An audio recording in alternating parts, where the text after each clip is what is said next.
Matas Buzelis showed a lot of development and promise over the course of the 2024-25 season, and how the Bulls really see and cultivate his development is going to be a key thing of what the Bulls look for next season. I'm going to talk about that a little bit more in today's episode. We're also going to be looking at Bulls players that are unlikely to return to the team next season and continue our player grades, this time with Lonzo Ball. We're going to get into all that, plus a little bit of the mailbag right after this.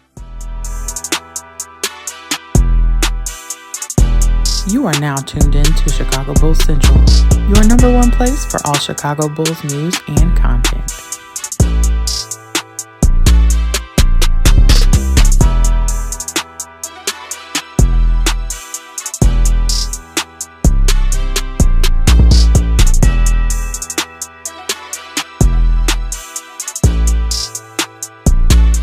What's going on, Bulls fans? Welcome to another episode of Chicago Bulls Central, your number one spot for everything Chicago Bulls related. I'm the host there, Hayes, but more importantly, you guys can follow the channel at Bulls Central Pod on every social media platform we happen to be on. With that said, let's go ahead and get into this content for today, y'all. I want to start off talking about Matas Buzelis, right? Something that I think should be evident by a lot of Bulls fans and maybe even people around the NBA is that Matas Buzelis had one of the more exciting and promising rookie years that we've had in a Chicago Bulls uniform in a while, right? Ayo Dosunmu had a solid rookie year, but it finished kind of, awkwardly when he was the starting point guard. And that was, he adjusted the role, rookie wall, all those type of things. Lauri Markkanen had a really good rookie season as well. When you look at Wendell Carter, it was kind of up and down his rookie season. Like, it's been a while since we had a season that really kind of finished as strong as what Matas Buzelis finished. And, the Bulls need to really be focused on the development of Matas to really see what they have there. A young player like Matas, if he hits his ceiling, completely change the trajectory of the Chicago Bulls team. But I'm gonna admit something here. I'm a little concerned about how much, I get it that AK has talked very glowingly about Matas Buzelis, and he should. It's probably a win for him in a time period where he's been getting beaten up a lot because of his decisions, right? Billy Donovan has talked a lot about Matas. I think when you look at how it went over the course of the season with his minutes growing and things like that, like Matas Buzelis also showed, or Billy Donovan also showed a appreciation of how Matas really responded to Billy Donovan's challenges early in the year and things like that. And I already know, shout out to Winton. He's probably getting typing, how dare Matas Billy challenge Matas, challenge himself, but nonetheless. But I don't have the biggest faith in the front office to really, here's the thing, right? Here's what I'll say. You had a young player that developed tremendously under you, and you got rid of the head of player development, right? And so that brings questions. Now, it's possible. Let me make no mistake about it. While we've talked a lot about the firing of Peter Patton, the letting go, not extending his contract of Peter Patton, it's still a thought process here that, maybe between Wes Unseld, Dan Craig, Peter Patton's understudy that took over the player development department, that there's still enough here with this Bulls team to where that they can, still develop him, right? It's not coming down. I tell you this, Peter Patton is a guru when it comes to a shooting coach, and he's a very smart basketball mind, and I'd rather him be here. I want to be clear on that. But that does not mean that it was the key to development was all through Peter Patton, right? You can still develop. People still develop without ever talking or working with Peter Patton. So, again, I would rather him be here, and I want to be clear on that. I think he offered the best shot at that, and he showed and did his fucking job, and he should have kept his job. I think all of that. Hometown kid, he wanted to stay here with the Chicago Bulls. And keep in mind, Peter Patton can get a job developing anywhere, period. He has his own gym where people can come and get to him for him to work with them. So Peter Patton's going to be okay, but I just wanted to make sure I point out in that I still would have rather Peter Patton stay here. But it's not, Peter Patton isn't the end-all, be-all when it comes to, it's basically, it's not Peter Patton or bust when it comes to development for your players. But AK has not shown a ability, and I want to be clear, maybe with the renewed focus, the going younger with your roster, maybe that fixes that, right? But let's not act like AK has shown that he is going to put player development at the fore and foremost thought, right? I mean, you have players like Kobe, whose roles changed every single year. You have players like Ayo who've developed here. His roles changed every single year. So I'm not just going to assume that they're automatically going to put Matas Buzelis in better positions heading into his second season. I hope that they will. And until I see otherwise, I'm going to maintain that hope.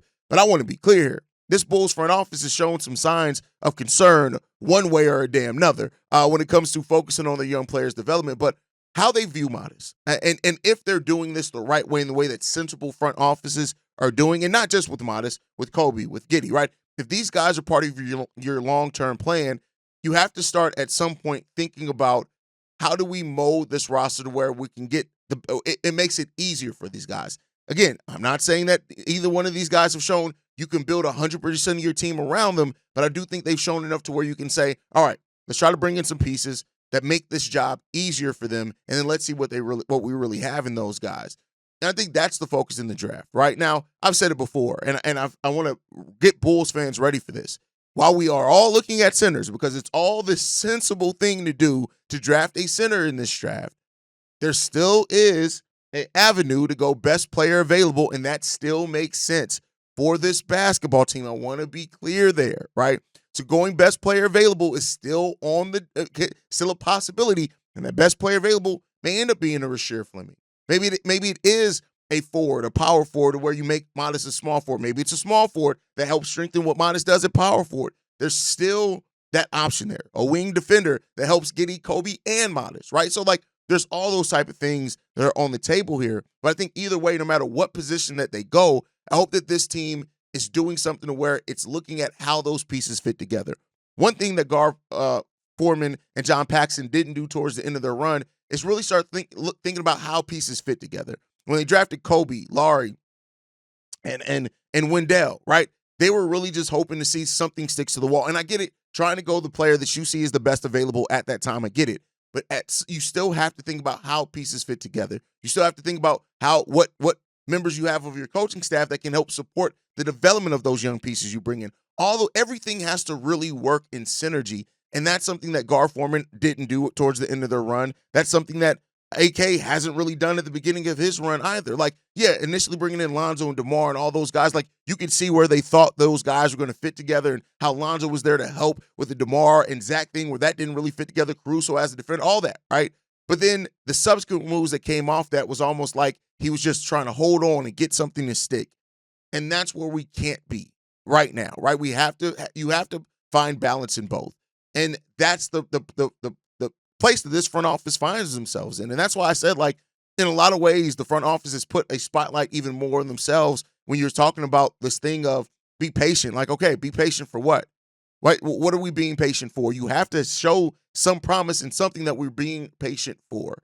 Matas Buzelis can be something in that. I think Matas Buzelis can absolutely be a player that we can be patient and wait on his development and what he's going to turn into, because he can be that level of player, right? Or he's looking like he's trending in that direction. But we got to see how we're going to continue to draw and develop it and things like that. And before people get to saying, oh, but Billy Donovan here, Billy Donovan's here for now, right? But that doesn't stop the development that needs to be done. Regardless of how you look at Billy Donovan, that still doesn't stop a player development department that we created that need to develop players. That still doesn't stop a Wes Unseld and a Dan Craig who have been head of players developments and who have worked out relationships with these players about helping these guys continue to grow. All those things need to continue to happen. One of the most promising things that I saw is the day or two after the season end, Matas Buzelis is at the Advocate Center getting in work with coaches. That's what we need to see a lot this offseason, because that's what's going to help get us to the place that every Bulls fan wants to see us get to. Let's be a consistent playoff team. Let's not have to run through the play-in yet again. Let's try to avoid that next year. Matas Buzelis is a key part into building off of that, and we'll see what he brings to the table. But with that said, every offseason there are players that don't come back, right? Whether it's one player, two player, three players, whatever. Today's episode, I want to talk about players that just simply put, the Bulls could look to move or, let go, walk away, just to create roster space and bring in, whether it's more promising players, whether it's create some opportunities to bring in trades or whatever else it is. The first player, and you guys should know who I'm going to go to, is Jevon Bald-Headed Ho Carter. Listen, when we came in and we got Jevon Carter, we thought we were going to be getting a point guard who could come in, play solid defense, and shoot the three ball. He's not been good at any of that. Now, the problem is that he has a player option for next season, and he's highly unlikely to opt out of that player option, which is getting him guaranteed money to just try to go elsewhere, because that free agent market probably is not going to be here with his performance here on the Chicago Bulls. He's just not going to be there. He has a player option of $6.8 million, which is bananas, right? $6.8 million for Jevon Carter. Now, other than that, right, the Bulls trying to buy him out, which, again, is kind of unlikely. We'll see what happens there. But the NBA does have the stretch provision, right? A CBA does have a stretch provision where we can waive Jevon Carter's contract and spread that money out over the next 3 years, which means that roughly $4 million in salary cap space we can save this year. You're going to have to pay him the money regardless, right? But it gives you an opportunity where you're not taking all that hit right now. He appeared in 36 games. That's it. Dalen Terry, Julian Phillips, these guys have passed him up on the depth chart.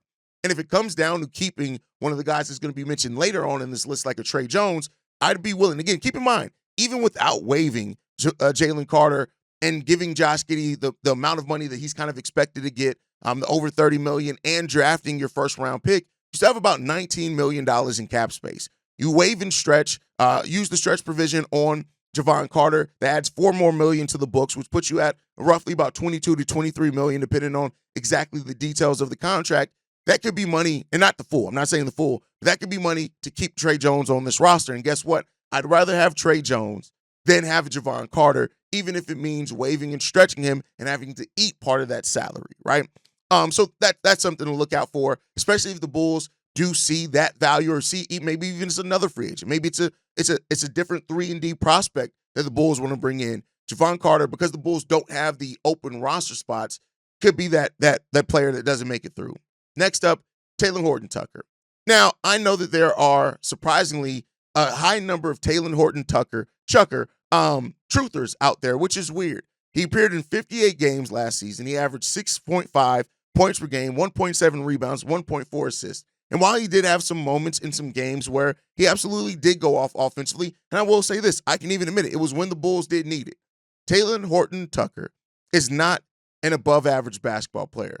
Now, he is only 24 years old. He fits the timeline, things like that. And if you do waive and stretch Jevon Carter, maybe you can create a path to where it makes sense to keep Taylor Horton-Tucker. But I hate to tell y'all this, THT is a bad basketball player.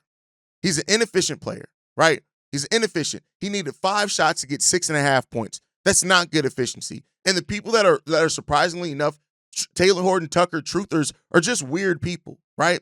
Because I think that they get so caught up in the box score of some games that you don't look at the details. Taylor Horton-Tucker is only effective when he operates as a high-volume player, meaning that you get him a bunch of shots and he gets you marginal points based off those shots. You look at his most effective season in the NBA. He took 9.5 shots to get 10.7 points on 41% shooting and 28% shooting from three. He's not good. He's a career 42% shooter from the field and 29% shooter from three. These aren't good numbers, as well as a career 77% free throw shooter. You can replace and get better than Taylor Horton-Tucker. And I think because of all of that, Taylor Horton-Tucker returning to this basketball team is slim to none. And it should be slim to none. He's just, I get the age and all that type of things, but you can find a different player. And I think you can get similar production from that, maybe even better production. So Taylor Horton-Tucker is another player that I am not expecting to be back on the Chicago Bulls. And then lastly, Trey Jones. Trey Jones is not because of his skill at all. Let me be clear here, right? When you look at what he averaged in his games with the Bulls, 11.5 points per game, 3.5 rebounds, 4.9 assists, 1.1 steals in 18 games, right? And as a starter, 15 points, 5 rebounds, 7 assists. Trey Jones is the type of player that you keep around and that has shown that he can actually fit with some of the pieces that you are looking to keep on your team. Trey Jones is a player worth keeping. The problem is that on top of the injury, on top of him being another guard, on top of, like I said, unless the Bulls get creative in waiving, stretching Jevon Carter, which I would do, or making a trade to where they send out more players than they take back, it's going to be very difficult for the Bulls to keep Trey Jones just because of the fact that, we only are going to have 3 open roster spots with the way that things shake down. 2 of those are going to Josh Giddey, and another one to our first-round draft pick. And then at that point, like, you got a second-round pick, too, that you may have to keep on, right? Like, what are those things looking like? So I just think that the path to keeping Trey Jones is difficult, even though we should keep him. But again, some franchises would do what it would take, a.k.a. waiving Jevon Carter, to make that happen. We'll see if the Bulls do that, if they view Trey Jones like that, or maybe Trey Jones gets an offer out there that the Bulls just don't feel is worth it. So we'll see what ends up happening there. But Tre Jones is definitely the type of player that I would love to see stay here in Chicago, and we see how that works out. Now, I know some people are going to ask, Hayes, you didn't mention Vooch, you didn't mention Patrick Williams. And here's why. We're assuming in this case that the Bulls are going to shop Nikola Vucevic, right? And I do think that they will shop him. Will they find a deal? I don't know. But I do think that they will shop Nikola Vucevic. So that goes without saying. I do think shopping Nikola Vucevic is just as academic at this point heading into the offseason. We'll see if the Bulls can find a deal, but I do think that they will shop him. As far as Patrick Williams, we do have a voicemail on this, and I'll go a little bit deeper into that. I just think moving Patrick Williams without giving up a valuable asset is going to be very, very difficult with the way that he's performed. So that's why he's not on this list. You're not waving stretching him with all that money he has left. So that's why it comes down to that. But, Patrick Williams is a player that I get it at being young. Again, we'll get more into it. We got a voicemail. We'll get more into it there. But I want to continue to player grades. We took a break for it over the weekend because those are mailbag weekends. Those are focused on you guys with kind of an introductory topic. But let's continue to player grades. This time, let's grade Lonzo Ball, right? Lonzo. Man, it's so difficult because if you want to grade Lonzo by just the basketball play on the court, that's a solid B, right? With everything that when he come back from injury, an injury that he's the first player to make his NBA return back from, the defense that he was able to bring. The fact that if you still go and look at the advanced analytics, when Lonzo Ball was on the court, he had a huge positive impact for this Chicago Bulls team. You just can't take him away from that, right? The analytics love that. But that is why, even at me being an analytical person, I love advanced analytics for basketball. You can't just use that to try to dictate the value of a player. It can help solidify or point out some things. But just to point that out, when Lonzo was on the court, key word, on the court, the Bulls were 9.3 points better than their opponents. We had a point differential of plus 9.3 when Lonzo Ball was on the court. Our points per 100 possessions went up 2.7. Our rebounding went up. Our turnovers went down. Everything got better. And then when you look at that, on average, we gave up 6.7 points less per 100 possessions when Lonzo Ball was on the court. Because that's how good Lonzo Ball is defensively.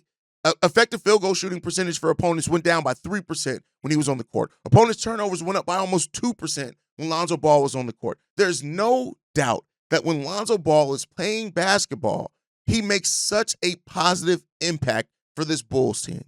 But therein lies the problem.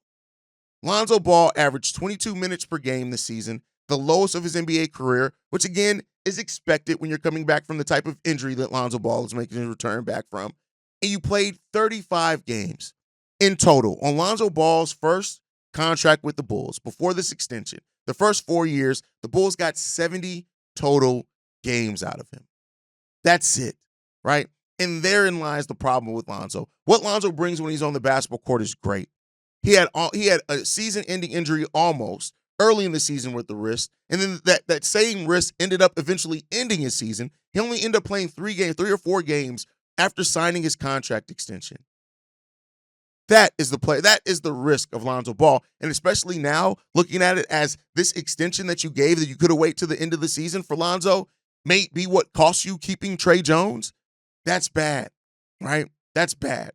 So at this point, and again, I trust that if Lonzo, he said he's going to have a full offseason, his first in a long time where he's not focused on rehab and recovery. And hopefully Lonzo can get that shooting stroke back because he shot the ball 34% from 3, which is the lowest of his NBA career or since his rookie year. 36% from the field overall, which is the lowest of his career, tied for the lowest. He has to be better. And hopefully he can be because he's under contract next year. For the season of Lonzo Ball, the only thing keeping this from being an F is the fact that he's coming back from an amazing, a critical injury, and he played pretty well when he was on the court. But everything, the disappointment around Lonzo, the season, the extension, all those type of things, Lonzo Ball's season grade for me is a D. And it sucks because had he, let's say he even played 50 games, right? That would have been way different, way different. But I think that everything with Lonzo and what it is, like the basketball that he gave on the court was great, but all the things around that just left a bad taste in my mouth. So that's my grade. I know the Lonzo Ball stands are going to absolutely graded differently, or say, well, Hayes, you should have graded it on a different curve because he came back from injury and he's this. Rap Godfather is already typing his message up, but that's my grade. It is what it is. All right, let's get into these. This one voicemail that we got today. This one's from Corey. What up, Hayes? It's Corey, aka Boss Man C4. You gonna hear a lot of me. This is my first one, but I'm gonna keep it brief because I'm on break and I'm trying to afford to go to a Bulls game next year. So, look, let me start off at the bottom of the totem pole. Patrick Williams. Let's maybe get off of him. I get it's a lot of flack because we chose him with the 8th pick and we just paid this man $90 million. For one, I understand maybe not going with him with the 8th pick. I mean, I seen the upside. Cool. He first year wasn't too terrible. Cool. He started to wither out, if y'all guys want to call it that. Because to me, he's still somewhat serviceable. He's in the right position on the second unit. He's not completely terrible. He like a dog who ate your ring, a couple nice pieces of jewelry or some stuff. Because it's a piece of shit, but if you keep digging, you might find a few good pieces of gold, I guess you want to call it. The man is he's iffy, but with his defense, I guess you could say he's real serviceable. But and then two, the money. Let's keep it real in reality. $90 million in today's league ain't really nothing. And it gets restructured. I think it's some shit next year or so. So that $90 million looks a lot on paper because if you want to go back in the day, that's damn near a max contract. But in today, that's pretty doable. He's not going to put us in no slump financially or anything like that. So let's chill on Pat Will. Hey, I'm gonna use that. That's wrong. But Vooch. Vooch got to go. Vooch, I love Vooch. Vooch is getting old. He's a top center in the league.